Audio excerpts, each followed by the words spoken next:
8 Mart yaxınlaşdıqca hamıda şirin bir telaş başlayır. Hər kəs düşünür ki, sevdiyinə nə hədiyyə alsın.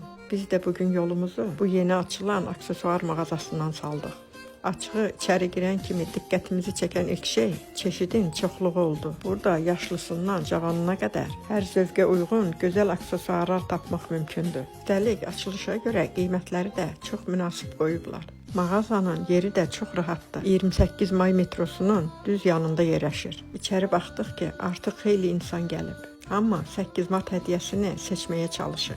Doğrudan da seçim o qədər çoxdur ki, insan biraz çətinlik çəkir. Elə buna görə də burada 8 Marta özəl hədiyyə kartları da hazırlayıblar. Əgər nə alacağınıza qərar verə bilmirsinizsə, bu da çox gözəl bir seçimdir. Unutmayın, qadını sevindirmək üçün böyük səbəb lazım deyil. Bəzən zövqlə seçilmiş kiçik bir hədiyyə də insanın gününü gözəlləşdirə bilir.